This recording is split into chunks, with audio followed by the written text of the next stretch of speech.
Well, hey there guys, it's been a while. Disc brakes, 59 Edsel. We got one side done. We're going to go over the other side with you, kind of give you a feel for how it all went together, modifications that we did have to do to the kit in order to make it fit, as well as what we had to modify on the caliper so it would clear 14-inch wheels. Now, your application might be different. I got mag wheels. Didn't take a whole lot of grinding on the caliper, but we were able to make this work, and everything seems to clear now. So let's get right into it.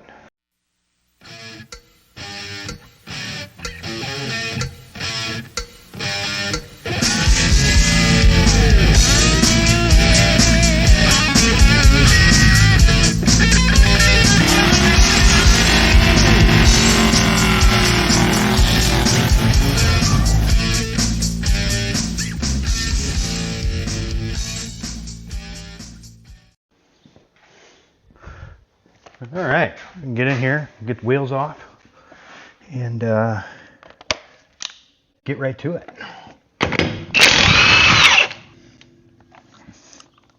Now this kit that I found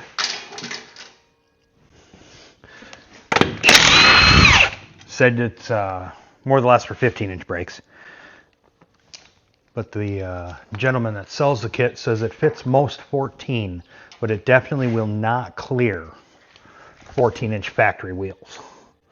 So keep that in mind if you're looking to buy it. I'll put a link in the description box below. This is not a sponsored video. I bought this from hotrodbrakes.com, guy based out of here in Wisconsin. Super nice guy. Quick to answer your questions.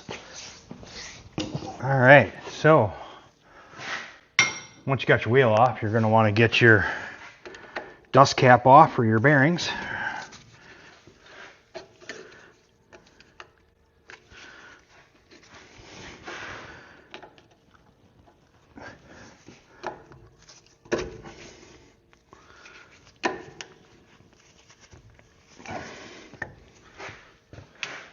Ew.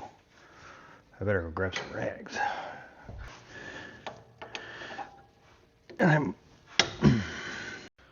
All right, and then after you've spent 47 days in it trying to get that cotter key out, you can take your nut off.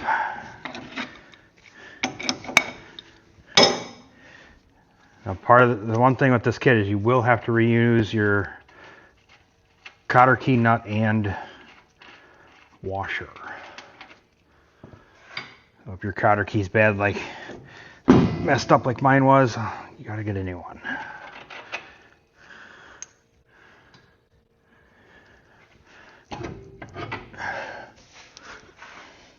Ew.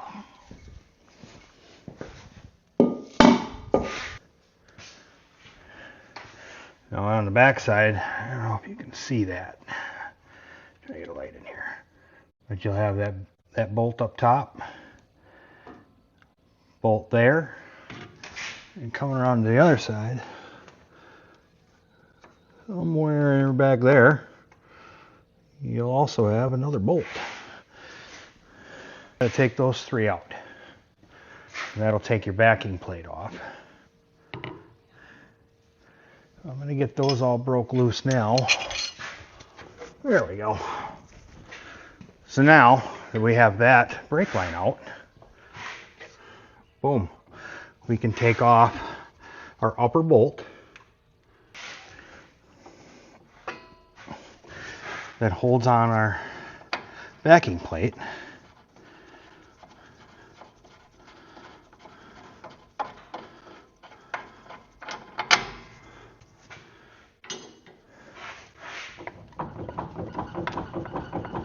To give her a tap.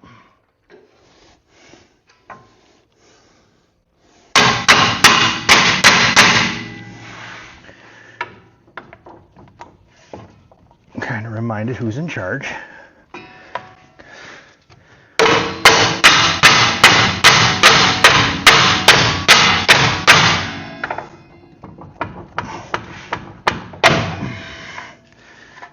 gets caught up.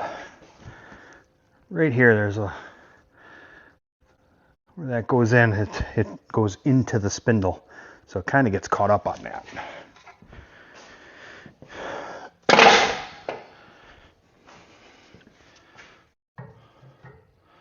So now we want to go ahead and clean this off.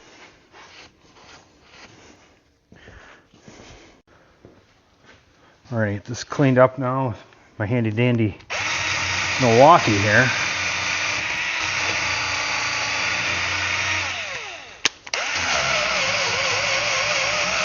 Try to get any rust or high spots out you can.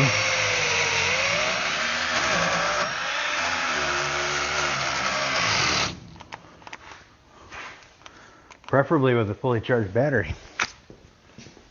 Because why would a fella want to charge his battery? Crazy talk.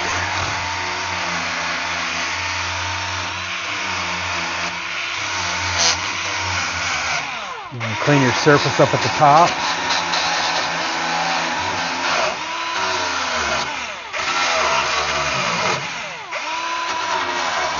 You want to make sure you've got a good flat place for the new bracketry to bolt up into.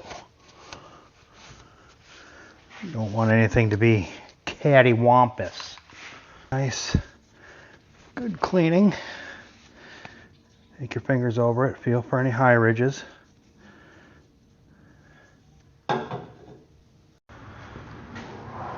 So these are the brackets we're going to put in here. That's going to make this all work for us. Now on the main caliper bracket, you can see here where I had to start to grind on the top and the bottom. I actually have to take more off. The caliper doesn't quite clear it. There were some burrs there, and I think with the paint it builds up. So we're going to grind some more of that off while it's off the car because it's easier. And then we'll come back and start getting this on.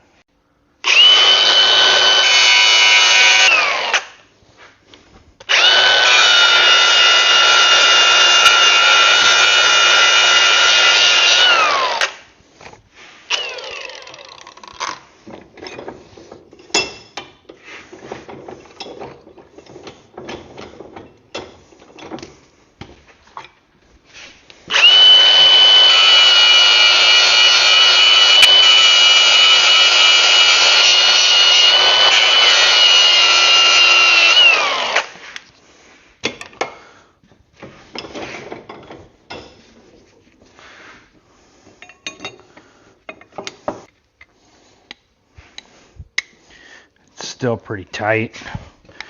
I think I can't quite get it in there. And I think it's probably a combination of the bracket and also the caliper. I think we're going to take a little more off. That's better.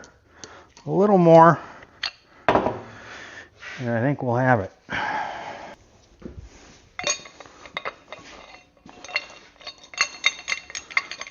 I think we're good there. If we have to, we can modify more when we're on the car. Alright, so now we're going to start with our bracketry.